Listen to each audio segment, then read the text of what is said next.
Summer holidays வந்தாச்சு, நம்ம GT Holidays வந்தாச்சு. GT Holidays, South India's #1 travel brand. Thallakulam எலும்பு ரோஸ்ட், மார்க்கெட் மட்டன் நெஞ்சு சாப்ஸ், சிம்மக்கல் வெங்காய குடல், விளக்குத்தூண் ஜிகர்தண்டான்னு மதுரை உணவுகளை சாப்பிட பாண்டி பஜார் பசும்பொன் ரெஸ்டாரண்ட்டுக்கு வாங்க. நல்ல வெரைட்டியா ருசியா சாப்பிடலாம்.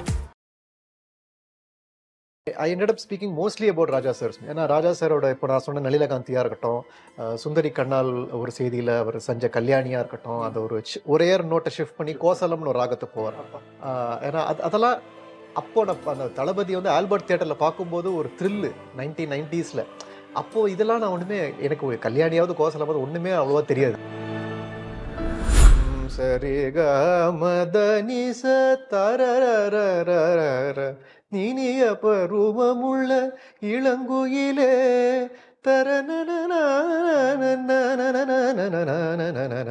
இதான் அந்த பாட்டு இல்லையா? சீதா அவர்கள் வந்து அந்த படத்துல என்ட்ரி ஆறதுலேருந்து கடைசி வரைக்கும் அதே சவுண்ட் ட்ராக்கை மறு வடிவத்தில் கொடுத்துட்டே இருப்பார். இந்த சந்தோஷமா இருக்கிற போது ஒரு செட் ஆஃப் இன்ஸ்ட்ருமெண்ட்ஸ்ல லலிதா மியூசிக், அவங்களுக்குள்ள ஊடல் வரும்போது அதே மியூசிக்கை வேற செட் ஆஃப் இன்ஸ்ட்ருமெண்ட்ஸ்ல, கடைசியில் அவங்க கல்யாணம் நிற்கும் போது சிம்பனிக் அரேஞ்ச்மெண்ட்ல லலிதா அதே கொடுப்பாங்க. ஸோ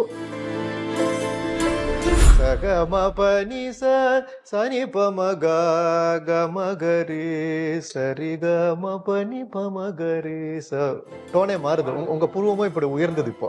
ஸோ உங்களுக்கே தெரியுறது அந்த ரீனால ஏதோ மாறுதுன்னு. சரி, இதை பாடக்கூடாது நம்ம, ஆனால் வீட்டில் ப்ராக்டிஸ் பண்ணி பார்ப்போம்னு என்ன யோசிச்சுட்டே இருக்கேன். ஒரு வருஷமா 2 வருஷமா யோசிச்சுட்டு இருக்கேன், ஏன் நம்மளுக்கு இது அமிர்தஷி பாடுற போதெல்லாம் இது கன்ஃபியூஸ் ஆகுது அப்படின்னு சொல்லிட்டு. அதுக்கு கல்பிரிட் வந்து ராஜா சார். ரொம்ப நாள் கழிச்சு தெரிஞ்சுது எனக்கு.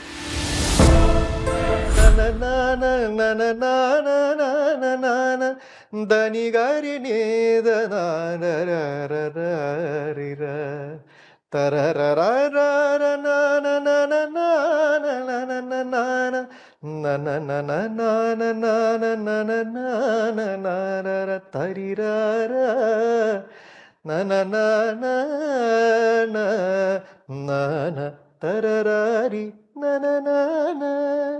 எஸ்பிபி சார், ஜானகிம்மா, ராஜா சாருக்கு கிடைச்ச ஒரு அந்த மியூசிஷியன்ஸும் சொல்கிறேன் பாருங்க, what role they have played in making Raja sir known to the world.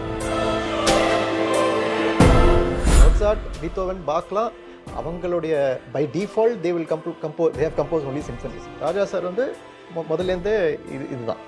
ஸ்லோவாக he has been showing us the wonder of symphony music arrangement. இப்போ வந்து full-fledged he is gone there. It's a big deal. நம்மள எல்லாருக்குமே நம்ம பெருமைப்பட வேண்டிய ஒரு விஷயம். நம்ம தமிழனா, இந்தியனா, ஒரு மனுஷனா.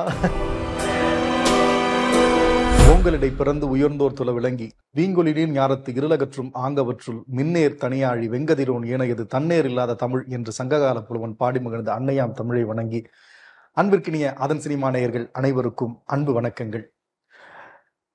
இசைஞானி இளையராஜா, இன்கிரெடிபிள் இந்தியா என்பது போல் இன்கிரெடிபிள் இளையராஜா என்று இன்றைக்கு உலகமே போற்றி கொண்டாடக்கூடிய ஒரு மனிதராக, ஒரு இசை அவதாரமாக வாழ்ந்து கொண்டிருக்கின்றார். அவருடைய இந்த இசையை நமது தமிழ் ரசிகர்கள் கொண்டாடி கொண்டிருக்கின்றார்கள். இப்படிப்பட்ட வேளையில் நிறைய கெஸ்ட் நம்ம கூட வந்து பேசிக்கிட்டு இருக்காங்க. இன்னைக்கு நம்ம கூட பேசுவதற்காக கர்நாடிக் மியூசிக்கில் இருக்கக்கூடிய ஒரு ஒன் ஆஃப் தி ஃபைனஸ்ட் பர்சன்னு சொல்லலாம். கர்நாடக இசையை ஆராய்ந்து அதை குறித்து பேசக்கூடியவர் அப்படின்னு சொல்லலாம். இவருக்கு நான் ஒரு மிகப்பெரிய ஃபேன். இவரை எப்படிடா பிடிக்கிறது அப்படின்னு சொல்லிட்டு கடைசியாக பிடிச்சி கொண்டு வந்துட்டேன். எனக்கு ரொம்ப சந்தோஷம் இந்த இன்டர்வியூ நடக்கிறதுல. ஏன்னா அவ்வளோ பெரிய ஒரு ஜீனியஸ் சார், சிக்கல் குருச்சரன் சார், ரொம்ப இசை நுணுக்கங்களை ஆராய்ந்து பேசக்கூடியவர், மிகப்பெரிய கர்நாடக இசையினுடைய பின்புலம் கொண்டவர், finest musician and very humble human being சொல்லலாம். வணக்கம் சார். வணக்கம். நான் எப்படி சாருக்கு மிகப்பெரிய ஃபேனோ, சார் ராஜா சாருக்கு ஒரு மிகப்பெரிய ஃபேன். யார் தான் ராஜா சாருடைய ஃபேன் இல்லை அப்படின்னு சொல்லலாம். ஸோ நான் எல்லாருமே இந்த interview will be a special tribute and celebration to Raja சார்னுடைய இசை அப்படின்னு சொல்லலாம். ராஜா சார் ஃபேன்ஸ் எல்லாருமே இந்த இன்டர்வியூ லவ் பண்ணுவீங்க. I am going to enjoy அப்படின்னு தான் சொல்லணும். It's a special treat for me அப்படின்னு தான் சொல்லணும். எப்படி இருக்கீங்க சார்? ரொம்ப சந்தோஷம் உங்களையும் உங்க நேயர்களையும் சந்திக்கிறதுல. ராஜா சார் பத்தி பேசுறதுக்கு ஒரு வாய்ப்பு. உங்களுடைய இந்த இசைக்கு ராஜா சார், உங்களுடைய கர்நாடக இசைக்கு ராஜா சார் எப்படி ஒரு ஒரு ஆடட் ஆன் வேல்யூவா இருக்காரு? கண்டிப்பா அது எனக்கு மட்டும் இல்ல, நிறைய என்னுடைய நண்பர்கள், கர்நாடக இசைத்துறையில இருக்கிற நண்பர்கள் எல்லாருக்குமே ராஜா சார் வந்து ஒரு ஒரு இன்ஸ்பிரேஷனா இருந்திருக்காரு, எப்பவுமே இருக்காரு. ஏன்னா என்னுடைய பாட்டிலேருந்து ஆரம்பிச்சீங்கன்னா வச்சுக்கோங்களேன், சிக்கல் சகோதரிகள், புல்லாங்குழல் வித்வாம்சனிகள், அவங்க எடுத்த முடிவு தான் நான் வந்து வாய்ப்பட்ட கலைஞர் ஆணுங்கிறது. 5 வயசுலயே ஸ்ருதியோட ஆமா, பாடிருக்கீங்க. 5-7 வயசுல ஸ்ருதியோட பாடியிருக்கேன். அப்படின்னு அதான் ஸ்ருதியோட என்ன பாடினேன்னு கேட்டாக்க ராஜா சாரோட பாட்டு தான் பாடியிருக்கேன். ஆமா, அந்த அப்படியா? காலத்திலேயே ஒரு பாப்புலர் ஃபிலிம் டியூன் எந்த பாடல் எனக்கு மறந்து போயிடுது. என் பாட்டி இருவருமே இல்லை. ஸோ அதனால பட் அவங்க சொல்லி கேட்டது வந்து எங்க அம்மா சொல்லி கேட்டது, அப்போ வந்து ஏதோ ஒரு ராஜா சாரோட சினிமா பாட்டு ரேடியோல ஒளிச்சுட்டு இருந்த பாட்டை நீ கேட்டு ஒரு குழந்தை அப்படியே இமீடியட்டா பாடும், அதே ஸ்ருதியில பாடி அந்த குழந்தை வாய்ப்பாட்டுல நல்லா வரும் அப்படின்னு யூகிச்சு என்னோட பாட்டி வந்து வாய்ப்பாட்டுல இந்த பையன் வரணும்னு ஆசைப்பட்டது. பிள்ளையார் சொல்லி அவர் தான் ராஜா சார். ஸோ அதுக்கப்புறம் பல காலகட்டங்கள்ல ராஜா சாரோட இசையை வந்து நான் வந்து ரசிக்கிற விதமும் மாறி இருக்குன்னு தான் சொல்லணும். ஸோ அதுதான் இப்போ நீங்க சொன்னீங்க, நீங்க ராஜா சார் ஃபேன், பட் என்னை விட ஒரு பெரிய ஃபேன் அப்படின்னு என்னை அறிமுகப்படுத்திங்க. அது ராஜா சாரோட ஜீனியஸே அதுதான். ஏன்னா நம்ம ஃபேன் நினைச்சுட்டு இருப்போம், நமக்கு மேல ஒரு ஃபேன் இருப்பாரு, அவர் அதுக்கும் மேல அனலைஸ் பண்ணி. சில பேர் வந்து மௌனமா இருப்பாங்க, அந்த மௌனம் தான் அவர் இசைக்கு ஒரு அங்கீகாரம் நான் ஃபீல் பண்ணுவேன். இது ரொம்ப பேசாம, பட் ஆனா நிறைய விஷயம் உங்களுக்கு தெரியும். ஸோ அவரோட இசை வந்து பல விதத்துல எல்லாருக்கிட்டையும் போய் சேர்றது. அதனாலதான் நம்ம ராஜா சார் ஃபேன் சொல்லிக்கிறதுல எனக்கு ஒரு பெருமை, எனக்கு ஒரு அடையாளமும் கூட. ஸோ அது நான் ஆரம்ப புள்ளி போட்டது ராஜா சாரோட இசை. அதுக்கப்புறம் என்னோட பாட்டி கச்சேரிகளுக்கு நான் போவேன் சின்ன பையனா இருக்கும்போது. ஆனால் மேடையில் அவங்க எப்படி சக கலைஞர்களோட எப்படி பெர்ஃபார்ம் பண்றாங்க, ஆடியன்ஸோட எப்படி ரியாக்ட் பண்றாங்க அப்படிங்க பாக்குறதுக்கு நானும் ஒரு இசை மாணவனா கச்சேரிக்கு போறது வழக்கம். அந்த மாதிரி ஒரு கச்சேரி நடந்த இடம் வந்து ராஜா சாரோட இல்லத்துல. அவர் நவராத்திரியில 9 நாள் கச்சேரி நடத்துவார். அதுல ராஜா சார் வந்து எங்க பாட்டியை கூப்பிட்டதுனால நானும் கூட போயிருந்தேன். எங்க பாட்டி வந்து ரொம்ப பாவம், ரொம்ப தயங்கி கச்சேரி முடிஞ்ச அப்புறம் சாப்பாடுலாம் சாப்பிட்ட அப்புறம் ராஜா சார் எங்க பாட்டியோட பேசும்போது, இந்த பையன் கொஞ்சம் பாடுவான், கொஞ்சம் பாட சொல்லட்டுமா, பாட சொல்லுங்களேன் அப்படின்னாரு. அப்போ வந்து நான் நல்லா ஞாபகம் இருக்கு, நான் பாடின பாடல் வந்து அப்பதான் கலைஞன் ரிலீஸ் ஆயின அந்த தருணம். ஸோ என் பாட்டிக்கு வந்து ரொம்ப பிடிக்கும் இந்த நளினகாந்திங்கிற ஒரு ராகத்துல எந்த நெஞ்சில் நீங்காத அந்த பாட்டு. அதை வந்து பாடி காமிடா அப்படின்னாரு. ஸோ நான் ராஜா சாருக்கு பாடி காமிச்சேன். இன்னும் பெருசாலாம் ஒன்றும் ரியாக்ட் பண்ண மாதிரி எனக்கு ஞாபகம் இல்லை, நல்லா இருக்கு அப்படின்னு சொல்லிட்டு சிரிச்சுட்டு அப்புறம் பாட்டி வந்து ராஜா சாரை பத்தி அவ்வளோ பேசினார், அவருடைய இசையை பத்தி. சிந்து பைரவியில அவர் செஞ்ச சாகசங்களா இருக்கட்டும், அந்த சிந்து பைரவியில பூமாலை அந்த பாட்டுக்கு வந்து பாட்டிக்கு அவ்வளோ பிடிக்கும், கர்நாடக ராகத்துல. அப்புறம் அந்த ஆரோகணத்திலேயே அமைஞ்ச ஒரு பாட்டு கலைவாணியே, அது வந்து கல்யாணியில ஆரோகணம் எல்லா ஸ்வரமும் மேல் நோக்கி போகும். ஏன்னா அது வந்து அப்போ வந்து எனக்கு மேல் நோக்கி போற ஒரு பாட்டா அப்படின்னு யோசிச்சு, சரி அது எனக்கு ஒரு பெரிய சுவாரஸ்யமா இல்லை. பட் கட் டு 2024 நான் வந்து சிந்து பைரவி படத்தை வந்து ஒரு ரொம்ப மனசுக்கு பிடிச்ச படம், அது பேக்ரவுண்ட் ஸ்கோர்னாலேயே ரொம்ப பிடிச்ச படம். இந்த பாட்டை நான் அவ்வளோ அணுகாம இருந்த ஒரு காலகட்டம் அப்போ. பட் இந்த பாட்டை கேட்கும் போது தான் அந்த படம் ஃபுல்லா பார்த்து நிறைய தடவை பார்த்துருக்கோம். பட் கிளைமேக்ஸ்ல இந்த பாட்டு வரும்போது தான் தெரியுது, சரி கரெக்டா ஏன் அவர் ஆரோகணத்திலே போட்டிருக்காருன்னா அந்த டயத்துல ஜேகேபியோட வாழ்க்கையில மறுபடியும் ஒரு ஆரோகணம் வருது. ஸோ நல்லா அடிமட்டத்துல தண்ணி தொட்டி தேடி வந்த பாட்டு வரைக்கும் போய் அவருக்கே ஈகோலாம் செல்ஃப் வேல்யூலாம் ஒன்றும் இல்லாமல் இருந்தபோது மறுபடியும் கர்நாடக இசை அவரை மேல் நோக்கி கொண்டு போகுது. ஸோ அந்த தருணத்தில் அவர் ஆரோகணம் மட்டும் வச்சு, ஐ திங்க் அவரும் கேபி சாரும் சேர்ந்து எடுத்த ஒரு முடிவு தான் நினைக்கிறேன், அந்த ஒரு சாகசம் கல்யாணியில் காமிக்கணும்னு. ஸோ இதெல்லாம் பாட்டி பேசி நிற்கிற போது எனக்கு ராஜா சார் மேலே ஒரு வியப்பு வருது, இதெல்லாம் இந்த மனுஷன் செஞ்சிருக்காரா அப்படின்ட்டு. அப்புறம் of course college cultural, school culturals இதெல்லாம் பாடும்போது ராஜா சாரோட பாட்டு எடுத்து, ஏன்னா அந்த கல்ச்சரல்ஸில் ஒரு பாட்டு தான் பாடுவோம் நம்ம, அந்த பாட்டோடையே ஒரு வாரம் ரிஹர்ஸ் பண்ணி டிராவல் பண்ணிட்டு இருப்போம். ஸோ அந்த டயத்தில் ராஜா சாரோடைய இசையை பற்றி இன்னும் தெரிஞ்சுக்கிறதுக்கு வாய்ப்பு. அண்ட் கர்நாடிக் மியூசிக் பெர்ஃபார்ம் பண்ணுற போது ராஜா சார் பற்றி அவர் படி ஒரு புரிதல். ஸோ வெவ்வேறு காலகட்டங்களில் ராஜா சாரோட இசை வந்து it has contributed to my Carnatic music journey. நிறைய பேர்கிட்ட இல்லாத ஒரு யூனிக்னஸ் நான் உங்ககிட்ட பார்த்து ரொம்ப வியந்தது சார். என்னதான் கான்டெம்பரரி அது இதுன்னு பேசினாலும் எல்லாருமே வந்து கர்நாடக இசையில என்ன இருக்கு, திரை இசையில என்ன இருக்கு அப்படின்னு தான் பேசுவாங்க. ஆனா நீங்க ஒருத்தர் மட்டும்தான் திரை இசையில ராஜா சார் பண்ண ஒரு பாடலை எடுத்து ஒரு கர்நாடக இசை பாடல்ல சேர்த்து நீங்க அப்படியே பாடுறீங்க. இந்த ஐடியா அண்ட் இது எப்படி சார் பண்ண முடிஞ்சது உங்களால? இது நான் மட்டுமான்னு தெரியல, நிறைய பேர் பண்றாங்க. But thank you for the acknowledgement. இது வந்து நான் கோவிட் டயத்துல, இது கோவிட் டைம் கூட சொல்லக்கூடாது, ஜென்ரலா இப்போ கேமராலாம் நீங்க ஆஃப் பண்ணிட்டீங்கன்னா நான் என்னோட ஃப்ரெண்ட்ஸோட பேசுற விஷயம் ராஜா சாரோட இசையா தான் இருக்கும். ஏன்னா கச்சேரி மேடை அந்த டைம் போக கச்சேரிக்கு போகும்போது சரி, கச்சேரியிலேருந்து திருப்பி வரும்போது சரி, என்னோட குடும்பத்தினரோட இருக்கட்டும், என்னோட சக கலைஞர்களோட இருக்கட்டும், நிறைய பேசுறது ராஜா சாரோட இசை, இல்லைன்னா நம்ம கவுண்டமணி செந்தில் ஐயாவோட காமெடி இதை பத்தி தான் நாங்க பேசிட்டே போயிட்டு இருக்கோம். ஏன்னா இந்த கச்சேரியில் நடந்த ஒரு விஷயம் வந்து எங்களுக்கு அதை ஞாபகப்படுத்திருக்கோம். இது ஒரு வாழைப்பழ காமெடி ஞாபகப்படுத்திருக்கோம். ஏன்னா அதுலயும் அவர் கலைஞராக தான் வருவார். ஸோ இதை பத்தி பேசுறதுனால இந்த கோவிட் டயத்துல எங்களுக்கு ஒன்றும் செய்யறதுக்கு ஒண்ணுமே இல்லை. 2020 ஸோ கச்சேரிகள்லாம் நின்று போயிடுத்து. ஆன்லைன்ல நிறைய நாங்க கிளாஸ் எடுக்கிறோம். சில பேர் இது எங்களுக்கு வந்து ராகஸ்வரம் பத்தி ஒரு கிளாஸ் எடுங்க அப்படின்னு ஒருத்தர் கேட்பாங்க.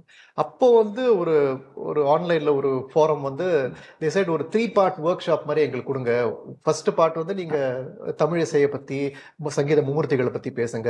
செகண்ட் வந்து எப்படி மனோதர்மத்துல எப்படி வளர்க்கணும்னு பேசுங்க. மூணாவது வந்து சும்மா இதை பத்தி இல்லாம உங்களுக்கு ஜெனரலா ஒரு டாபிக் தோணும்னா நீங்க என்ன பேசுவீங்க, அதை பத்தி பேசுங்க அப்படின்னா. ஸோ மூணாவது டாபிக் வந்து எனக்கு என்ன தோணிச்சுன்னா, இது வரைக்கும் திரை இசையில கர்நாடக இசை எவ்வளவு ஒரு தாக்கத்தை ஏற்படுத்தி இருக்கு, எவ்வளவு வருஷமா அது கர்நாடக இசை தான் மருவி திரை இசையா மாறி இருக்கு. ஸோ அப்படி பேசுறத விட இன்னைக்கு இப்போ இருக்கிற காலகட்டத்துல என்னுடைய கர்நாடக இசையில திரை இசை எவ்வளவு ஒரு பெரிய பங்கு வகிக்கிறது அப்படிங்கிறத காமிக்கணும்னு ஆசைப்பட்டேன். I ended up speaking mostly about Raja sir's music. ஏன்னா ராஜா சாரோட இப்போ நான் சொன்ன நளினகாந்தியா இருக்கட்டும், சுந்தரி கண்ணால் ஒரு செய்தியில அவர் செஞ்ச கல்யாணியா இருக்கட்டும், அந்த ஒரே நோட்டை ஷிஃப்ட் பண்ணி கோசலம்னு ஒரு ராகத்தை போவார். ஏன்னா அதெல்லாம் அப்போ அந்த தளபதி வந்து ஆல்பர்ட் தியேட்டர்ல பார்க்கும்போது ஒரு த்ரில்லு 1990s. அப்போ இதெல்லாம் நான் ஒண்ணுமே, எனக்கு கல்யாணியாவது கோசலாவது ஒண்ணுமே அவ்வளவா தெரியாது. பட் அந்த த்ரில் வந்து வாஸ் வாட்சிங் ரஜினி சார் அவங்க அந்த குதிரையில வந்து சோபனா மேம் லிஃப்ட் பண்ணி அந்த போருக்கு போய் அந்த ஒரு கட்டவே that song was so beautiful. Sundari Kannal அந்த ஆரம்பிக்கிற போது தியேட்டர்ல விசில் பறந்தது அந்த வயலின் ஆரம்பிக்கிற போது.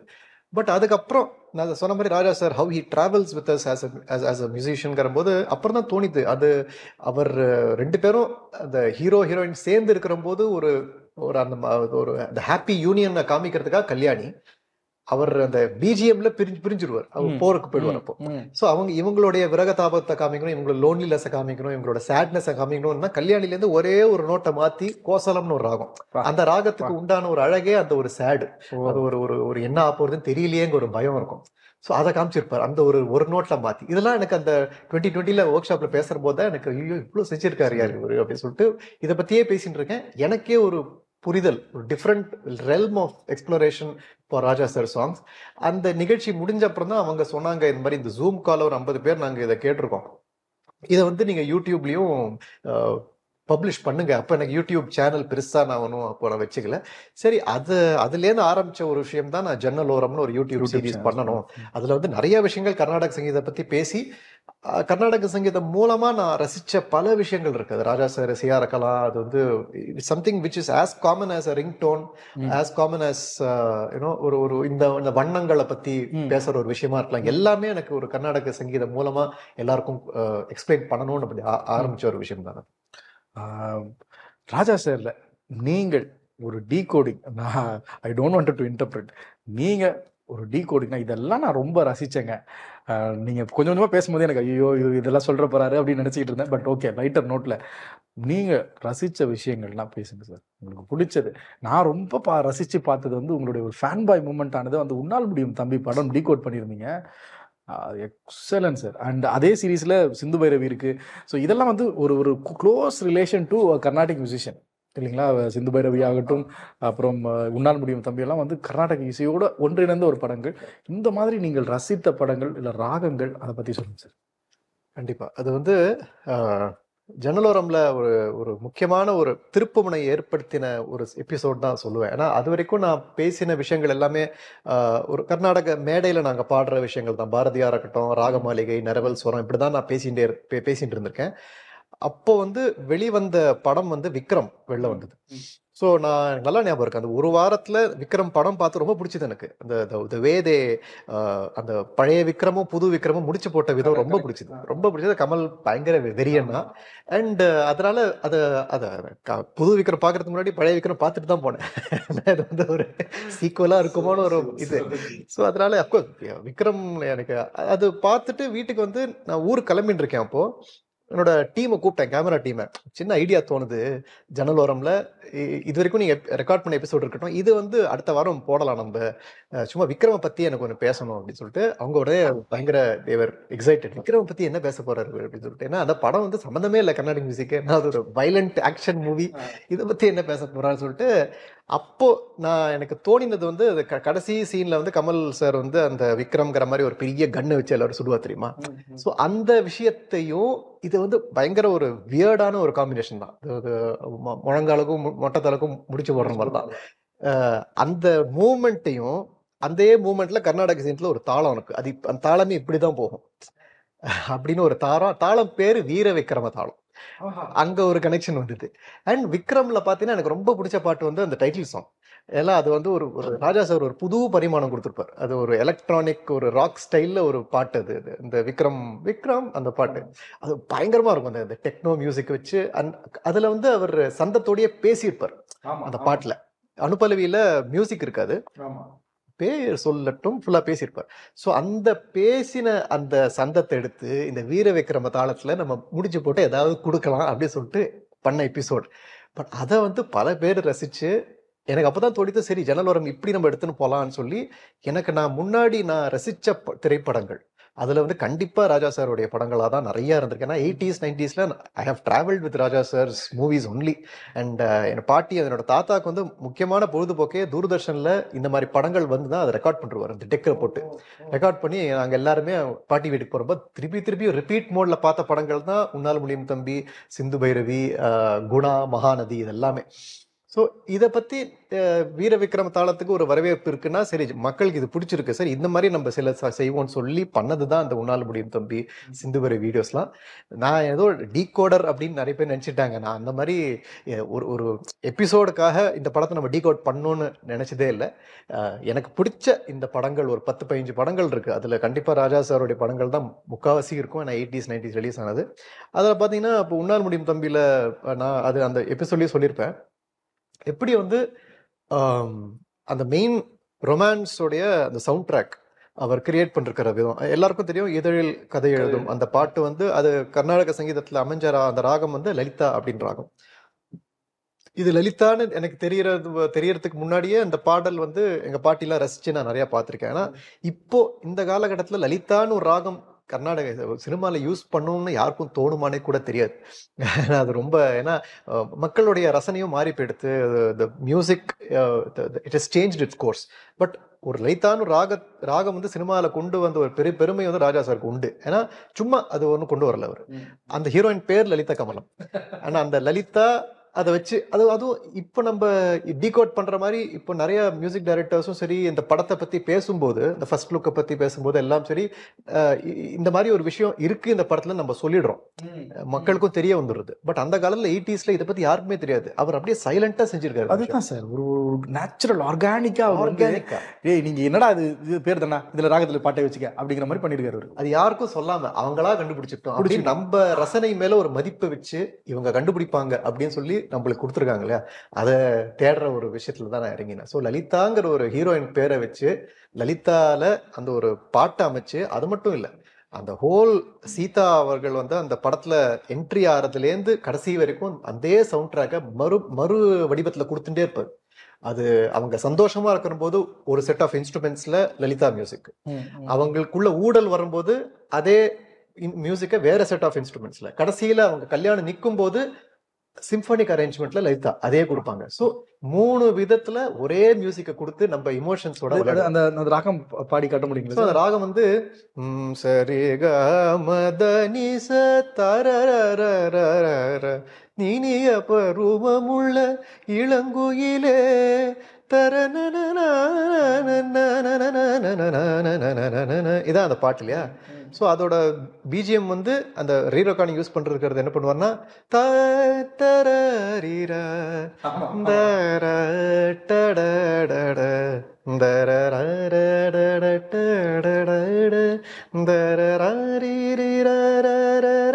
இதுதான். இது வந்து கிட்டார்ல வரும், ஃப்ளூட்ல வரும், ஒரு சிந்தசைஸ்ட் இன்ஸ்ட்ருமெண்ட்ல வரும். கடைசியில பார்த்தா ஒரு சிம்ஃபானிக் அரேஞ்ச்மெண்ட்ல கொடுத்துருப்பாரு.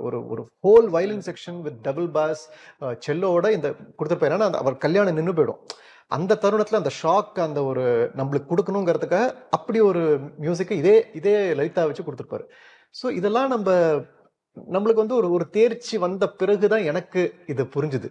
அந்த புரிதலை எல்லார்ட்டையும் கொடுக்கணும். அந்த கேரக்டர்ஸ் நேம்ஸ்க்கும் அந்த ராகம்ஸ்க்கும் கனெக்ட் இருக்கும்ல சார்? அப்சல்யூட்லி. அது வந்து கமல்ஹாசனுடைய பேர் வந்து அதுல உதயமூர்த்தி.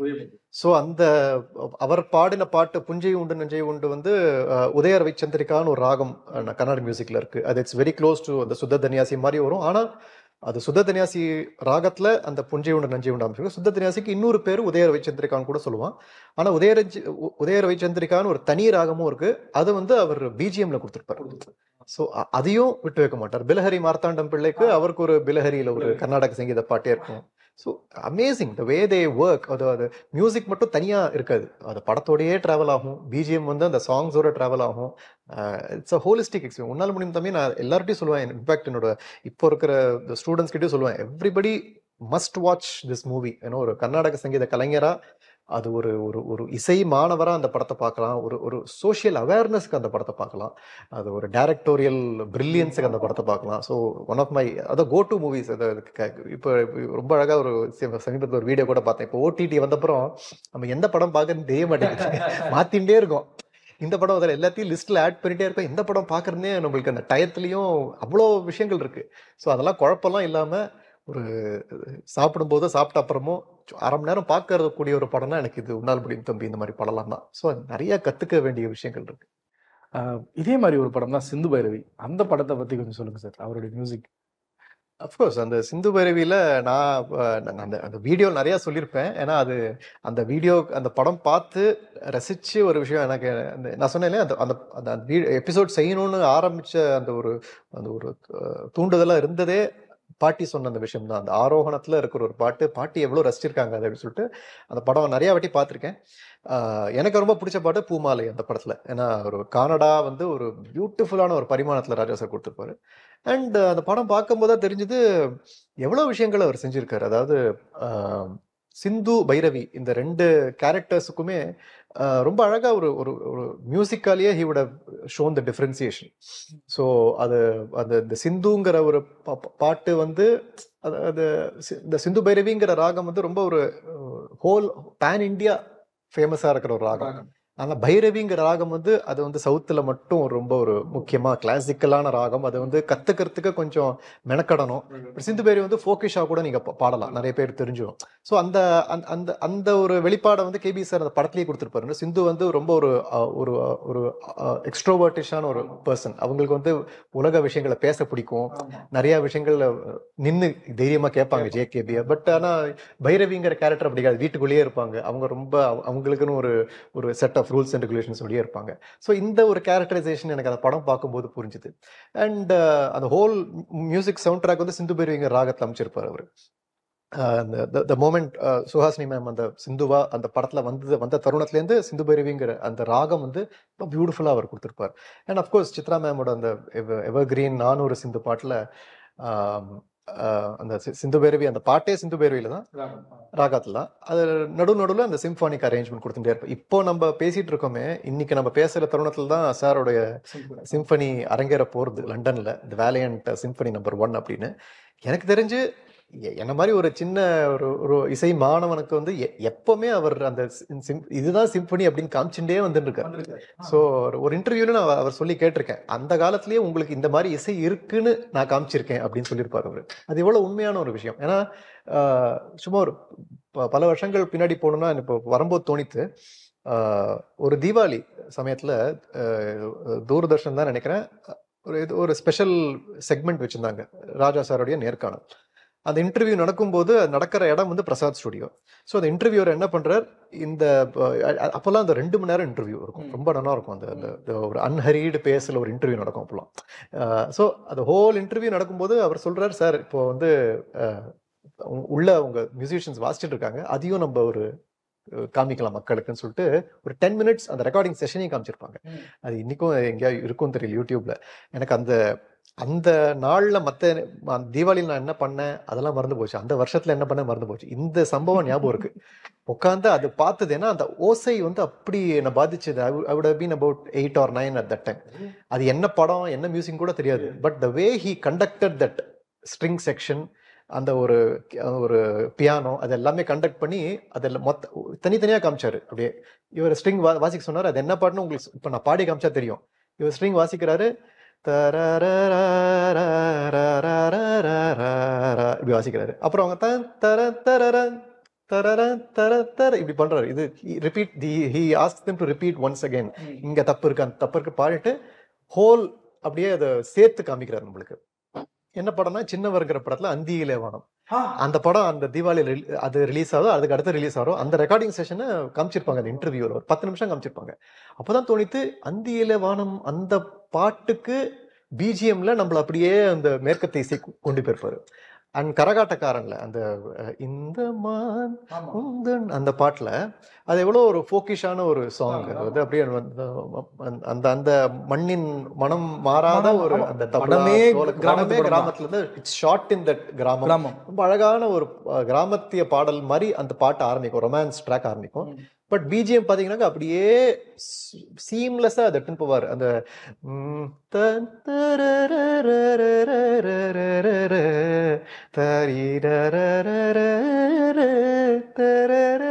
அது ஒன்றும் வயலின் செக்ஷன் அப்படியே ஒரு கிரெஷண்டோ பில்ட் ஆகும். ஒரு பேஸ் ஒரு அப்படி பார்த்து சரி இதுதான் சிம்பனியோ அப்படின்னு சொல்றோம். மோட்சார்ட், பீத்தோவன், பாக்லாம் அவங்களுடைய by default they will they have compose only symphonies. Raja sir வந்து முதல்ல இருந்தே இதுதான். பட் ஸ்லோவா he has been showing us the wonder of symphony music arrangement. இப்போ வந்து ஃபுல் ஃபிளெஜ்டா he is gone there. It's a big deal. நம்மள எல்லாருக்குமே நம்ம பெருமைப்பட வேண்டிய ஒரு விஷயம். நம்ம தமிழனா, இந்தியனா, ஒரு மனுஷனா பெருமைப்பட வேண்டிய ஒரு விஷயம் இது. நம்ம அந்த காலகட்டத்தில் நம்மளும் இருக்கோமே அப்படிங்கிற ஒரு விஷயம். Moving back to Sindhu Bhairavi. So continue பண்ணுங்க சார்.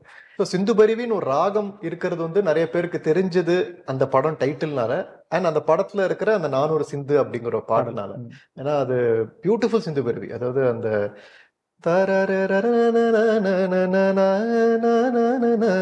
போட்டு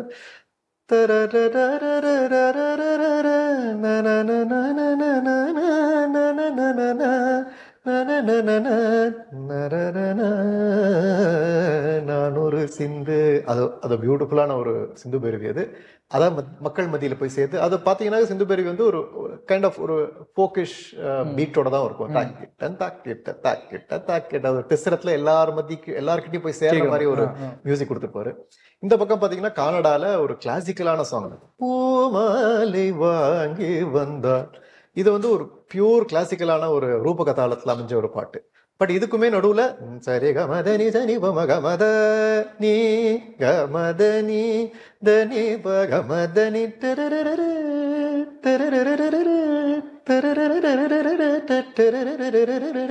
அதெல்லாம் பார்த்துல வயலின்ல எங்கேயோ எடுத்துட்டு போயிடுவாரு. ஸோ பாட்டு வந்து வயலின் மிருதங்கத்தோட ஜேசுதாஸ் சாரோட வாய்ஸோட கர்நாடக சங்கீதம் மாதிரியே இருக்கும். இன்டர்லூட்ஸ் எல்லாமே இட் வில் கோ டு ஒரு western kind of orchestra setting. And again திருப்பியும் அனுபல்லவியில கர்நாடிக் வந்துடும். ஸோ விளையாடிட்டே இருப்பார் நம்மளோட. இந்த இசையில என்னெல்லாம் கனடால நாங்க என்னெல்லாம் செய்யலாம் அப்படின்னு பாருங்க அப்படின்னு சொல்லிட்டு சொல்லி கொடுத்துட்டே இருப்பாரு. அண்ட் சாரமத்தின்னு ஒரு ராகம், அது ரொம்ப முக்கியமான ஒரு அந்த பாடலே. அந்த ஜேகேபி வந்து ஃபர்ஸ்ட் சிந்துவை பாக்குற தருணம் வந்து பாடரியன் படிப்பறி, அது சாரமத்தின்னு ஒரு ராகம்ல அப்படியே கம்போஸ் பண்ணிருப்பாரு. ஸோ பியூட்டிஃபுல் ராகம் அது. அதை மக்களிடையே கொண்டு சேர்த்த ஒரு பெருமையும் ராஜா சாருக்கு தான் போகும்னு நினைக்கிறேன். ஆனா சினிமா இசையில எனக்கு தெரிஞ்சு சாரமத்தி அவ்வளவா அதுக்கு முன்னாடியே வந்தது மாதிரி தெரியல. அதுக்கப்புறமும் இப்போ இந்த காலத்துல சாரமத்திங்கிற ஒரு ராகம் சினிமால எனக்கு தெரிஞ்சது இல்லை. இதுதான் மகுட சூட்டுற மாதிரி இந்த ஒரு பாட்டு தான் சாரமத்தியில இருக்கு. அதுல அந்த கனெக்ட் பிட்வீன் இந்த சாங் அண்ட் மரிமரி நின்னே. ஆமா, அந்த மரிமரி நின்னே வந்து அவர் அப்கோர்ஸ் மரிமரி நின்னே ஆக்சுவல் பாட்டு வந்து காம்போஜியில இருக்கு, தியாகராஜர் கம்போஸ் பண்ணது. அந்த டைம்ல தேர் வாஸ் an dispute. ஆமா, அது ஒரு டிஸ்பியூட் இருந்தது. ஏன்னா the Puritans வந்து they felt this is not right. ஏன்னா ஒரு பாடல்ல வந்து அந்த பாட்டை ஒரிஜினலா கம்போஸ் பண்ண அந்த கம்போசரோட டியூனையும் மாத்தி வார்த்தையை மட்டும் வச்சு அந்த அந்த பாட்டோட அமைப்பே அவர் ராஜா சார் மாத்திருப்பார். But I don't want to get into that. So அந்த அந்த ஒரு அந்த படத்தோட பார்க்கும்போது அப்படியே அது ஒரு சீம்லெஸ்ஸாக இருந்தது எனக்கு. அஃப்கோர்ஸ் நான் அது காம்போஜியில் எனக்கு என்ன ஆசைன்னா அந்த பாட்டை பார்த்துட்டு மறி நின்னேங்கிற ஒரு பாட்டு வந்து நான் அந்த எபிசோட்லயும் சொல்லியிருப்பேன். அதை நீங்க போய் அந்த காம்போஜியில கேட்கணும்னு சொல்லியிருப்பேன். ஏன்னா ஆக்சுவல் சாங் எப்படி இருக்கும் அந்த மறி நின்னேங்கிற ஒரு பாட்டு அப்படிங்கிறத நீங்க பார்க்கணும்னு சொல்லிட்டு. ஆனா காம்போஜின்னு சொன்ன ஞாபகம் இருந்தது. எப்படி ராஜா சார் வந்து அந்த he would have used the beautiful Kambhoji Thyagarajar அதே கனெக்ஷன் வந்து இன்னொரு பாட்டு இருக்கு தியாகராஜரோடது, அதாவது எவரி மாட்ட விண்ணாவோ. ஸோ இதே தியாகராஜர் காம்போஜி இந்த கனெக்ஷன் வந்து உன்னால் முடியும் தமிழ்லையும் கொடுத்துருப்பார் ராஜா சார். ஏன்னா ஐ திங்க் அந்த பிலஹரி மார்த்தாண்டம் பிள்ளையும் உதயமூர்த்தியும் ப்ராக்டிஸ் பண்ணிட்டு இருப்பாங்க பூஜை ரூம்ல ராத்திரி நேரத்துல. இந்த எவரி மாட்ட விண்ணாவோ ராவோ ஏதோ இந்த காம்போஜி அந்த மறி நின்னே மாதிரி ஒரு அழகான காம்போஜி இது. இதுல அவர் பாடிட்டு இருக்கிற போது அந்த எதுக்கு அந்த பாட்டு காம்போஜி சூஸ் பண்ணிருக்காருன்னு நான் யோசிச்சு பார்த்த தெரிஞ்சது. அந்த சீக்வன்ஸ்ல வந்து வெளியில ஒரு லேடி வந்து கேட்டு இருப்பாங்க, சாப்பாடு கொடுங்க ஐயா அப்படின்னு கேட்டு இருப்பாங்க. ராவோன்னு பாடிட்டு இருக்கும் போது இவ கேட்டு இருப்பா, ஐயா வரமாட்டீங்களான்னு இவ கேட்டு இருப்பான். என்ன ஒரு பியூட்டிஃபுல்லான ராவோனா தெலுங்குல வரமாட்டீங்களா அப்படின்னு அர்த்தம். இவங்க நீங்க பூஜை ரூம்ல உட்காந்து இதை பாடிட்டு இருக்கீங்க, வெளில கஷ்டம். அந்த சாங்கோட மீனிங்கும் அதுதான். எவரி மாட்ட விண்ணாவர், யாரு சொல்லி நீ வருவ வரமாட்டியா, யார் பேச்சை கேட்டு நீ வரமாட்டேங்கிற அப்படின்னு என்ன மாதிரி ஒரு தியாகராஜர் கனெக்ஷனும் கொடுத்திருக்காரு. அந்த கர்நாடிக் மியூசிக்கு எப்படி மக்கள்கிட்ட போய் சேரணும்னு ஒரு கனெக்ஷன் கொடுத்திருக்காரு. உதயமூர்த்திக்கு அந்த பாட்டுலயே போகாது, அவங்களுக்கு இந்த குரல்ல கேட்டுட்டு இருக்கும். ஸோ என்ன பியூட்டிஃபுல் சீன் அது. அதெல்லாம் பார்க்கும்போது நமக்குள்ள இருக்கிற அந்த சங்கீதக்காரனும் முடிச்சுப்பா சோஷியல் அவேர்னஸ் நம்ம இந்த சொசைட்டியில் எப்படி இருக்கணும் அப்படின்னு ஒரு புரிதலும் நம்மளுக்கு வரும். அதெல்லாம் சொல்லுவேன் இது one of the best movies. ஒரு கேள்வி, அந்த படத்திலேயே அந்த புஞ்சை உண்டு நஞ்சை உண்டு பாடல் வந்து பாடி முடிச்ச பிறகு அங்கே போயிட்டு பிலஹரி மார்த்தாண்ட பிள்ளை சொல்லுவார், நீ என்ன பண்ணி வச்சிருக்க, அதெல்லாம் பண்ணலாமா அப்படின்னு சார். அந்த சாங்ல என்னதான் சார் இருக்கும், என்ன பண்ணிருப்பாரு ராஜா சார்? ஒன்றும் ராஜா ஆக்சுவலா நிறைய விஷயம் தெரிஞ்சவங்க என்ன சொல்லுவாங்க, அந்த சாங்ல 1 or 2 ஆடட் ஆன் விஷயங்களை பண்ணி ஒரு சேஞ்ச் கலர் கொடுத்துருப்பாரு அப்படின்னு சொல்லுவாங்க. அதுல என்ன பண்ணிருக்காரு? ஒன்றும் இல்லை சார், சுத்த தன்யாசின்னு ஒரு ராகம் சார். ஏற்கனவே சொன்ன மாதிரி அது ரொம்ப அழகான ஒரு பென்டடானிக் ஸ்கேல். ராஜா சார் அவ்வளோ யூஸ் பண்ணிருக்காரு அந்த பாட்டு. நிறைய இந்த மாலையில் யாரோ நிறைய பாட்டுல சுத்த தன்யாசி வரும் அவரது. ஸோ இவர் அந்த வரகு வெற்றவர்கள் எல்லாம் உதயமூர்த்தியை பாட சொல்ற போது அவர் வந்து வீட்டில் ப்ராக்டிஸ் பண்ணதுனால அப்படியே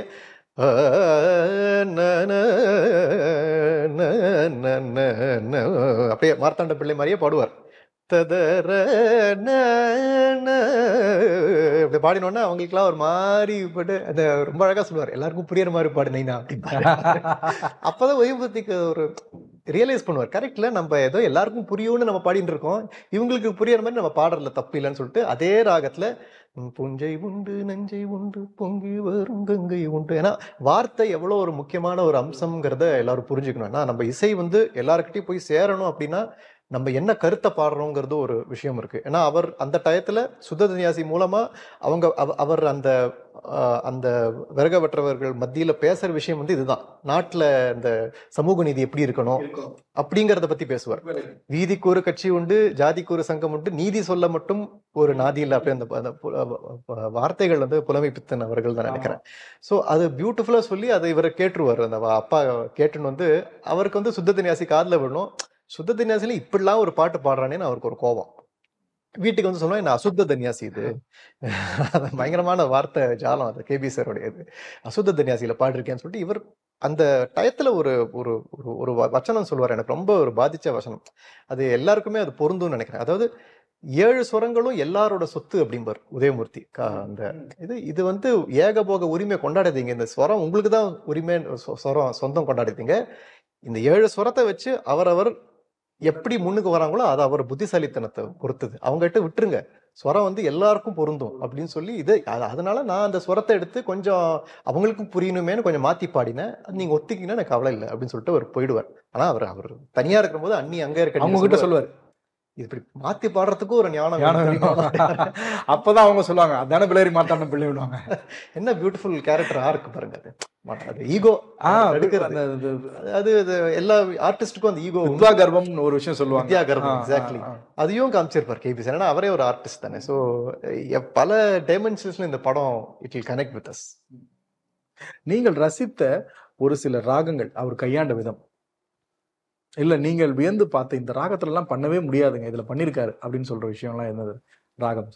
ஒரு உண்மையை சொல்லி ஆகணும். நான் நிறைய நிறைய பேர்கிட்ட இப்போ சொல்லிட்டு இருக்கேன். அதாவது ராஜா சார் எந்த இசையா இருந்தாலும் சரி, எனக்கு வந்து அந்த மெலடி தான் உள்ள எனக்கு தோடும் ஃபர்ஸ்ட்.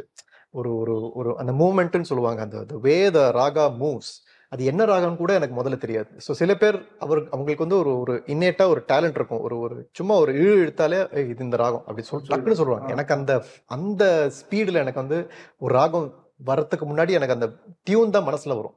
அந்த டியூனை மறுபடியும் பாடி பார்த்து ஓ இது இந்த ராகமோ அப்படின்னு தோணும் எனக்கு.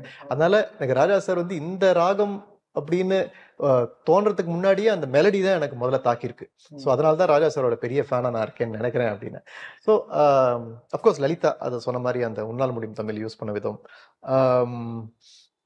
இது ஒரு சுவாரஸ்யமான விஷயம் என்னன்னா, அமிர்தவர்ஷினி ஒரு ராகம் இருக்கு. அது வந்து எல்லாருக்குமே கர்நாடக சங்கீத மாணவர்களுக்கு கத்துன்னு இருப்பாங்க அந்த பாட்டு. ஏன்னா அது வந்து முத்துசாமி தீட்சிதர் வந்து அந்த ராகத்தை வச்சு மழையை கொண்டு வந்தார் அப்படின்னு ஒரு ஐதீகம் உண்டு. ஸோ அது ஏன்னா அமிர்தவர்ஷினிங்கிற ஒரு ராகம் வந்து பாடினா மழை வரும் அப்படின்னு ஒரு நம்பிக்கை. ஸோ இந்த ராகத்தை வச்சு அவர் ஒரு சினிமா பாட்டு நிறைய கொடுத்துருக்காரு. எனக்கு வந்து அந்த ராகம் கர்நாடக மேடையில் பாடுற போது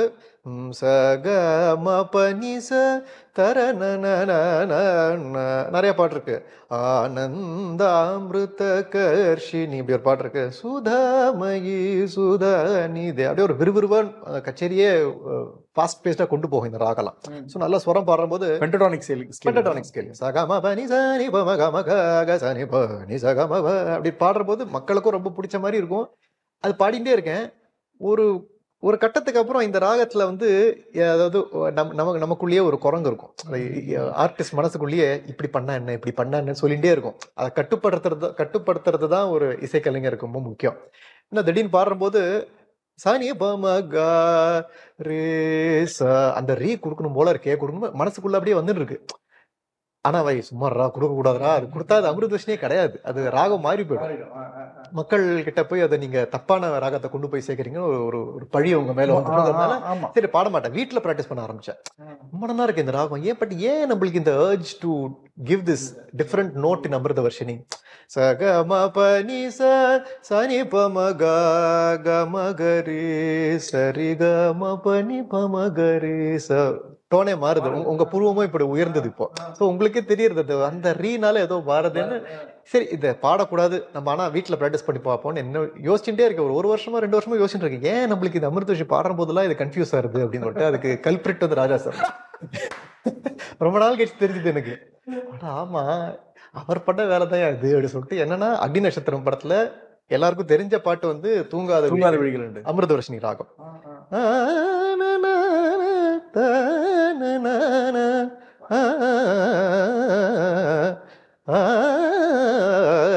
தூங்காத ராஜா சார் தான் சார். ஸோ அவர் தாஸ் சேட்டன் அப்படி பாடிருப்பார் அந்த பாட்டை ஜானகி அம்மாவோட சேர்ந்து.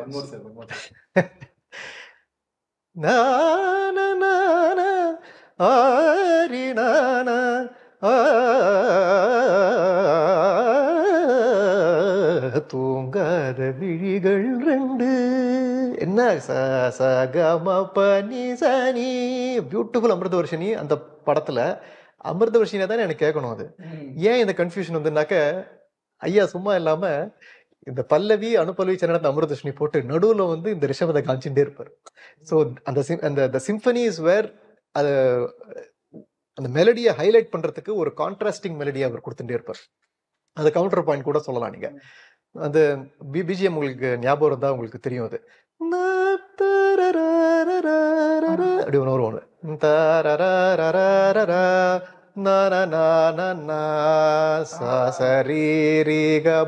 அது ஒரு ரீ. என்னோட பிஞ்சு மனசுல இந்த பாட்டை கேட்டு கேட்டு இந்த ரிஷபம் உட்காந்து உள்ள போயிருக்கு. இது இந்த இப்ப வெளியே வரணும்னு அது அடம் பிடிக்குது. அப்புறம் என்ன பண்ண, ராகம் தான பல்லவின்னு ஒரு செக்ஷன் இருக்கு கர்நாடக மியூசிக்ல. அதுல வந்து நீங்க ராகமாளிகையா நிறைய ராகங்கள் பாடலாம், அந்த ஃப்ரீடம் உங்களுக்கு உண்டு. ஸோ அப்போ வந்து அமிர்தவர்ஷினி பாடி இந்த ரிஷபத்தை பாடி இது நிறைய சில பேர் வந்து கேட்பா, சார் தம்பி அந்த பாடினீங்களே அது என்ன ராகம்? அது அப்படியே கொஞ்சம் மழிப்பிடுவேன், இது வந்து ராஜா சார் இன்ஸ்பயர் ராகம் அப்படின்னு சொல்லிட்டு விட்டுருவேன். அதுக்கு ஒரு பேர் இருக்கான்னு கூட தெரியாது. பட் ஏன் சொல்றேன், பேர் அவசியமா கூட எனக்கு படலை. ஏன்னா ராஜா சாரோட ஆல்பம் மாதிரி ஹவு டு நேம் இட், இதுக்கு எதுக்கு ஒரு பேர் வைக்கணும், அந்த மெலடி பிடிச்சாலே உங்களுக்கு போருமே அப்படிங்கிற மாதிரி அதை விட்டுட்டேன். ஸோ ராஜா சாரோடைய எனக்கு ராஜா சார் கர்நாடிக் மியூசிக்ல தாக்கத்தை ஏற்படுத்தின ஒரு முக்கியமான ஒரு அம்சம் தான் எனக்கு. அண்ட் அந்த கிரகபேதம் அப்படின்னு ஒரு விஷயம் பேசுறீங்க, அதை பத்தி கொஞ்சம் சொல்ல முடியுங்களா சார்? அவர் பண்ண கிரகபேதங்கள். கிரகபேதம் வந்து வெஸ்டர்ன் மியூசிக்ல ரொம்ப காமன். அது கர்நாடிக் மியூசிக்ல ரொம்ப ரேரா தான் நாங்க பண்ணுவோம். ஏன்னா ஒரு ராகத்துக்குள்ளேந்து இன்னொரு ராகம் போற ஒரு விஷயம் வந்து அது எப்படி சொல்றது, அது கர்நாடிக் மியூசிக்ல ரொம்ப அது ஆழ்ந்து அதை ரசிச்சாதான், அதை நுணுக்கமா கவனிச்சாதான் உங்களுக்கு புரியும். ராஜா சாரோட இசையில நிறைய அது அவர் செஞ்சிருக்காரு. ஸோ உதாரணத்துக்கு சொல்லணும்னா மோகனம் ராகம்ல வந்து ராஜா சார் வந்து அப்பப்போ நான் இப்போ எப்படி அமிர்தவர்ஷினியில அந்த காந்தாரத்தோட சேர்ந்து ஒரு ரிஷபமும் கொடுத்துருக்காரோ, மோகனம் வந்து சத பகரி சரி கபத சர, இதான் மோகனம்.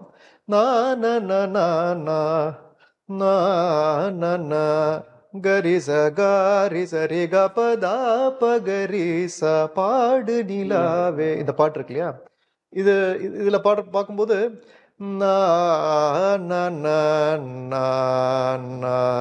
ஒரு எக்ஸ்ட்ரா கரி சதா த பத த ச ரெண்டு தெய்வம் கொடுத்துருப்பாரு. ஸோ இது வந்து பார்க்கும்போது த பகரி சதா த ப பத ச இப்படிதான் மோகனம் வரணும். ஆனா அந்த பாட்டுல ஒரு சின்னதா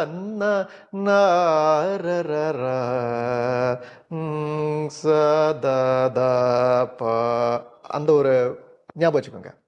அனுபலவியில் என்ன பண்ணுவாரு,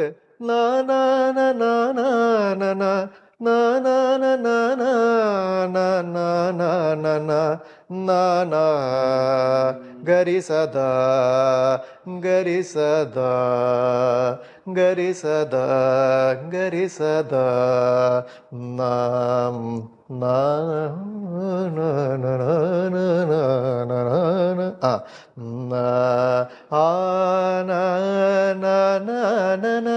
இருக்கும்போது அந்த பிஜிஎம் மியூசிக்ல வந்து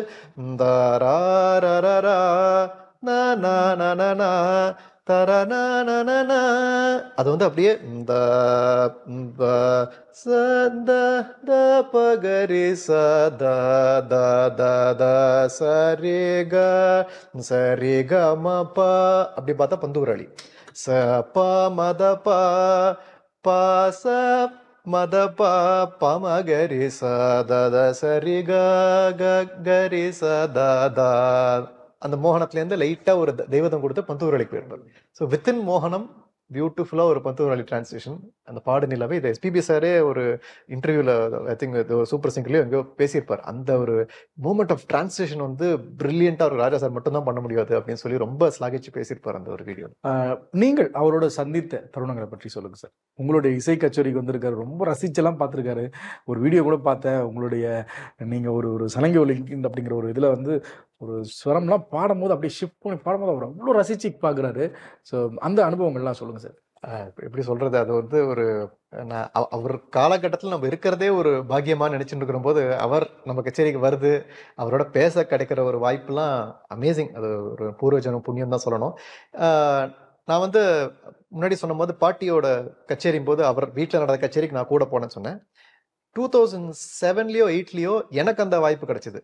ஒரு கர்நாடக கலைஞரா நான் பாடுறேன்னு தெரிஞ்சு அவர் வீட்டில் நான் ஒரு கச்சேரி பண்ற வாய்ப்பு, நவராத்திரிக்கு நான் கச்சேரி பண்ணி அவர் உட்காந்துட்டு இருக்காரு அப்போ. ஸோ அப்போ அவருக்கு என்ன ஞாபகம் இருக்குமான்னு தெரியலன்னு சொல்லிட்டு பாட்டு கச்சேரி முடிஞ்சுது. முடிச்சுட்டு நான் போய் பேசணும்னு ஆசை. உங்க சின்ன வயசுல உங்க வீட்டுக்கு வந்து பாடிருக்கேன் பாட்டியோட, அது தெரியும், பாட்டியெல்லாம் தெரியும். பட் அந்த நிகழ்ச்சியை பத்தி சொல்லணுமான்னு ஒரு பயம் எனக்குள்ள. ஆனா அந்த டயத்துல நான் முக்கியமா அவர் கூட உட்காந்து சாப்பிட்ற ஒரு ஏன்னா ஆர்டிஸ்டோட உட்காந்து சாப்பிடுவார் கச்சேரி முடிச்சுட்டு. அவர் சாப்பிட்ற ஒரு தருணத்துல வந்து அந்த டயத்துல தான் திருவாசகம் சிம்பனி ரிலீஸ் ஆயிருந்தது, அவருடைய album. It's one of my evergreen ஹிட்ஸ்னா அதுதான் சொல்லுவேன். அந்த இப்போ நம்ம வேலியன்ட் சிம்பனின்னு பேசுறோம்னா அந்த 2005-06ல அவர் அந்த திருவாசகம் சிம்பனியா இருக்கட்டும், அதுக்கு முன்னாடி how to name it, nothing but wind, எல்லாத்துலயுமே நம்மளுக்கு கொஞ்சம் கொஞ்சமா காமிச்சிட்டே இருக்காரு. ஸோ திருவாசகம் சிம்பனி ரிலீஸ் ஆன அந்த சிடியில ரிப்பீட் மோட்ல கேட்ட ஒரு பாட்டு வந்து அந்த பூவேறு கோணும் புரந்தரணும், அந்த பாட்டு தான் அவ்வளோ பைத்திய மாதிரி கேட்டிருக்கேன் அந்த ஒரு மாசம் முன்னாடி. ஸோ அவர் வந்து திருவாசகம் கேட்டேன் சார், ரொம்ப அற்புதமா இருக்குன்னு சொல்லியிருக்கேன். என்ன சொல்றேன்னே அப்படியே நாக்கு அப்படியே தந்தி அடிக்குது எனக்கு. அவர் ரொம்ப அழகா பேசிட்டு, அப்படியா அந்த ஆல்பம்ல என்ன பாட்டு பிடிச்சது அப்படின்னு கேட்டார். இப்படி கேட்டோன்னு நான் சொன்னேன், பூவே இருக்கணும் தான் சார் நான் சொல்லுவேன். அப்படியா, ஏன் பிடிச்சது அப்படின்னு சொன்னேன். அது வந்து சுத்த தினாசில நாம பேசின ராகம் தான். அதுல ஆரம்பிச்சு புரந்தரனும் பொற்பமைந்து அப்படின்னு ஆரம்பிச்சு சகம பனி சனி பமகசா அப்படி போடும்போது பமகசா ஒரு நோட்டை திருப்பி மாத்துவார். அது வந்து சுமனேசரஞ்சனின்னு ஒரு ராகம். ஸோ ஒரே 5 தான், 1 2 3 4 பைக் பதில் 1 2 2.5 அப்படின்னு ஒரு ராகத்தை கொடுத்துருவாரு, அவ்வளவுதான். ஸோ சுத்தன்யாசியும் சுமனேசரஞ்சனி மாறி மாறி அந்த ராகத்துல அந்த பாட்டுல வந்திருக்கு சார். என்ன மாதிரி ஒரு காம்போசிஷன் அதுன்னு சொல்லி ரொம்ப அவர்கிட்ட இது ரொம்ப இதா அவரும் கேட்டார், நம்ம அது என்ன பிடிச்சது உங்களுக்கு அப்படின்னு கேட்டேன். அதுக்கு ஒரு 3 மாசம்க்கு அப்புறம் அவர் அழைப்பு வந்தது பிரசாத் ஸ்டுடியோல இருந்து, அவருக்காக ஒரு பாட்டு பாடணும் அப்படின்னு சொல்லி. அப்படியே ஒண்ணுமே புரியல எனக்கு. அப்படியே ராஜா சாரை போய் பார்க்க போறோம் பிரசாத் ஸ்டுடியோல, அவருக்காக பாடுறோமான்னு சொல்லிட்டு என்ன படம் ஒண்ணுமே கேட்டுக்கல. போனேன். அவர் வந்து ஒரு டேப் ரெக்கார்டர் கொடுத்தாரு. இந்த பாட்டை கேளுங்க நீங்க அப்படின்னு சொல்லிட்டு வார்த்தையை ஒரு அசிஸ்டன்ட் கொடுத்தாங்க. கொஞ்சம் ஒரு ½ அன் ஹவர் உட்காந்து கற்றுக்கங்க இந்த பாட்டை அப்படின்னு சொல்லிட்டு கேட்டேன். பியூட்டிஃபுல் மெலடி, யாரோ ஒரு ட்ராக் யாரோ பாடினாங்க, அமேசிங் ஒரு லவ் சாங் அது. அப்படியே மனசில் ரொம்ப சந்தோஷம், இந்த பாட்டை நம்ம பாட போகிறோமே அப்படின்னு சொல்லிட்டு ஒரு 3 hours அவரோட ஸ்பெண்ட் பண்ணி ஹி கரெக்டட் மீ. இந்த இடத்துல தமிழ் இப்படி உச்சரிப்பு இப்படி இருக்கணும். இன்னி கூட ஞாபகம் இருக்கு, ட்ராங்கிற ஒரு விஷயம் வந்து இவ்வளோ ட்ரான்னு சொல்லக்கூடாது, இற்று ட்ரு அப்படிதான் வரணும்னு சொல்லி கொடுத்தாரு அன்னைக்கு எனக்கு ஒரு. ஸோ அது அந்த தருணங்கள்லாம் மறக்கவே மாட்டேன். அது பாடி அந்த பாட்டு ஃபுல்லாக முடிச்சு நல்லா இருக்கு அப்படின்னு சொல்லிட்டு அவர் நமஸ்காரம் பண்ணிட்டு வீட்டுக்கு வந்துட்டேன். இன்னி வரைக்கும் அந்த பாட்டு ரிலீஸ் ஆகலை. எனக்கு ஒரே சரி வரும் போல இருக்கு, நம்ம ட்ராக்கா இருந்திருப்போமோ, வேற ஒருத்தர் பாடி வரப்போறது இந்த பாட்டுன்னு வெயிட் பண்ணிட்டு இருக்கேன். எனக்கு தெரிஞ்சு அந்த மாதிரி ஒரு மெலடி அப்புறம் வரவே இல்லை. அப்புறம் என்ன அவர் அசிஸ்டன்ட் கேட்டபோது இது வந்து ஒரு ஆல்பம்காக ராஜா சார் பண்றாரு அப்படின்னு சொல்லிட்டு, ஸோ நமக்கு இந்த வாய்ப்பு கிடையாது போல இருக்கு, வெளில வராது அப்படின்னு நினைச்சிட்டு இருக்கிற போது அதுபடியே காலம் ஓடி விட்டது. அப்புறம் ரொம்ப வருஷம் கழிச்சு இப்போ 2024 ஐ திங்க் 24 தான் நினைக்கிறேன், ராஜா சாரோடைய அந்த 80th இதுல பர்த்டே 23 ஞாபகம் இல்லை. ஸோ 80th பர்த்டேக்கு பாடணுன்ட்டு இந்த ஜன்னலோரம் நிகழ்ச்சியை பார்த்து அந்த ஈவெண்ட் மேனேஜ்மெண்ட் கம்பெனி எனக்கு ஃபோன் பண்ணி, நீங்கள் ஒரு 40 minutes ராஜா சாரோடைய கர்நாடக சங்கீத் தான் பாடணும், ஆனால் ராஜா சாருக்கு ஒரு ட்ரிபியூட் மாதிரி நீங்கள் எதாவது பண்ணுங்கன்னு சொன்னாங்க. I am very glad to do தட்னு சொல்லிட்டு அதை பாடினா. ராஜா சார் வருவாரா அப்படின்னு கேட்டேன், அவர் ஒன்றும் சொல்லலை. அவங்க பார்த்தா அவங்க நிகழ்ச்சியில் அவர் இருந்தார், நம்ம சீமான் ஐயா, அன்பவன் ஐயா எல்லாருமே இருந்தாங்க.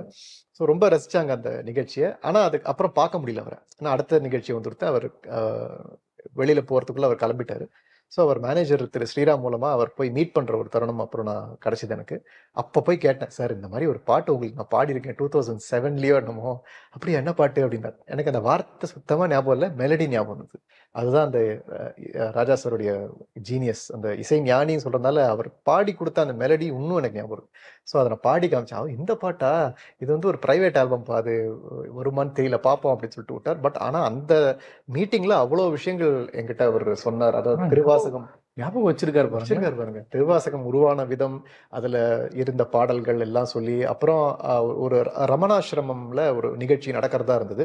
அதுல அவருடைய ரமண மாலைங்கிற ஆல்பம்ல இருந்து சில பாடல்கள் என்னை பாட சொல்லி அந்த லைவ் கான்சர்ட்ல நீங்க பாடணும் அப்படின்னு சொல்லிட்டு அவர் கேட்டபோது அப்படியே ரொம்ப சந்தோஷமா நான் ஒத்துண்டு. அப்புறம் அப்கோர்ஸ் அந்த திவ்ய பாசுரம்னு ஒரு ஆல்பம் ரிலீஸ் பண்ணிருக்காரு அவரு. அது திவ்ய பிரபந்தங்கள் ரிலீஸ் பண்ணிருக்காரு. அந்த ரிலீஸ் ஆனதுக்கு அப்புறம் அவர் ஆசைப்பட்ட ஒரு விஷயம் வந்து ஸ்ரீவில்லிபுத்தூர்ல மார்கழி முதல் தேதிக்கு போது ஜிஆர் சுவாமி முன்னாடி அதை நம்ம அரங்கேற்றணும் அப்படின்னு சொல்லி என்னை கூப்பிட்டு அந்த மேடையில அந்த ரிலீஸ் ஃபங்க்ஷனுக்கு முன்னாடி அந்த திவ்ய பாசனங்கள் முடிஞ்சா நீங்க கொஞ்சம் பாடுங்க அப்படின்னு கேட்டபோது ரொம்ப சந்தோஷமா பாடினேன். அப்பதான் அவர் கீழே உட்காந்தும் போது ஒன் ஆஃப் த பாசுரம்ஸ் வந்து ஹம்சானந்தியில இருந்தது. ஸோ எப்படி அது அப்படியே காந்த சக்தி மாதிரி நான் ஹம்சானந்தி ஸ்வரம் பாடிட்டு இருக்கேன். அவரை பார்த்தோன்னா அந்த சலங்கியவலி ஞாபகம் வந்துருது. காமானி வேதம் அணுவிலும் ஒரு நாதம். ஆக்சுவலா அது எப்படி நீங்க கனெக்ட் பண்ணீங்க? இது என்ன சார், அது அவர் அப்படியே அது வந்துருது, அவ்வளவுதான். என்ன பண்றது, அவர் இருக்காருங்க. ஸ்வரம் பாடிட்டு இருக்க அந்த ஆழிவண்ணா இந்த ஸ்வரம் பாடணும். கமதனி ஆழிவண்ணா கரிச நிரிச சனித மனித மகமதனி ஆழிவண்ணாடு பாடி இருக்கும்போது சரி கரி கரி சனித தனி சரிகா இந்த காந்தார் நின்னோன்னு அப்படியே ஏதோ ஒரு தோணித்து. சரி இது பாடினா அவர் என்ன பண்ணுவார் பார்ப்போம் சொல்லிட்டு காமா உடனே அவர் மூஞ்சியில் அப்படியே ஒரு சிரிப்பு அவருக்கு. நீ என்ன பண்றன்னு தெரியும் எனக்குன்னு சொல்லிட்டு ஒரு மாதிரி என்ன விஷமா அதுங்கிற மாதிரி சிரிச்சாருன்னு நினைக்கிறேன் அவரு. கமக சமகரி சகரி தனி சரி நிரி தனி தமக மத மக கமனி நிதம கமனி நிதம கமகரி சரி ச ககரி மம ககதத மம நினி தத ச சனி தனிரி. ஏன்னா தலங்கி ஒலியும் அவ்வளோ பிடிச்ச படம். ஆனா அந்த படத்திலேயே எனக்கு ரொம்ப சந்தோஷம் என்னன்னா, அந்த எபிசோட் போட்ட பிறகு கே விஸ்வநாதன் மறைந்த டைரக்டர் அவருடைய சன் ஹைதராபாத்லேருந்து மெசேஜ் அனுப்பிச்சு, அப்பா இந்த எபிசோட பார்த்து ரொம்ப ரசிச்சார் அப்படின்னு சொல்லி அவரோட இப்போ டச்சில் இருக்கிற எனக்கு ஒரு வாய்ப்பு கிடைச்சிருக்கு அந்த எபிசோட்னால. ஏன்னா அந்த படத்துல ஃபைனல் டச் வந்து விஸ்வநாதன் சாருடைய டச் வந்து எண்டுன்னு போடுவார் அந்த படம் முடிஞ்சப்புறம்.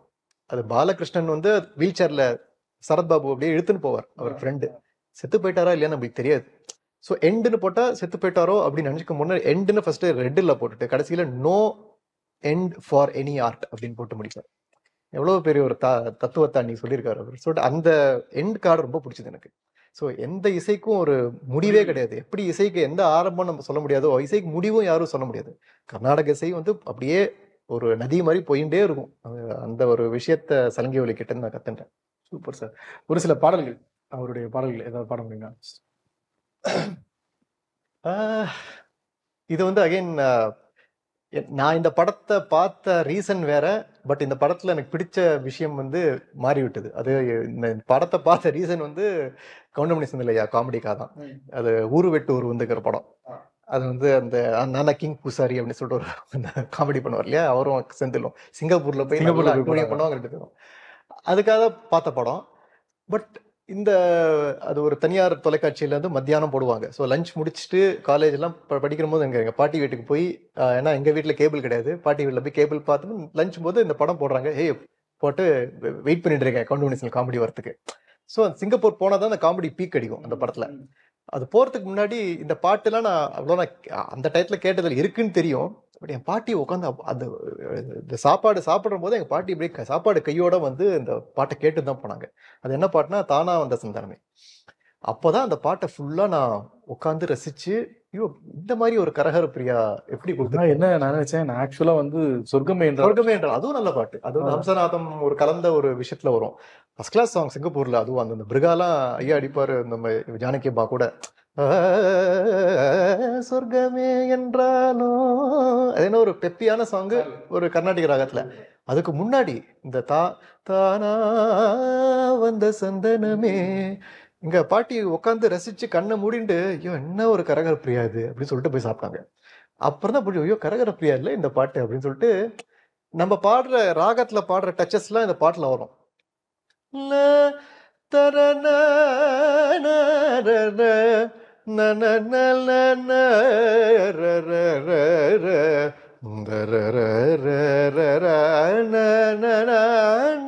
இந்த ஒரு பிரேஸ் வந்து நாங்க அடிக்கடி கர்நாடக சங்கீதத்துல ஆலாபனையில பாடுவோம்.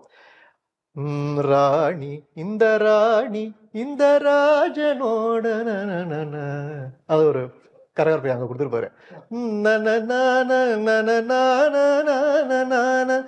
தனிகாரி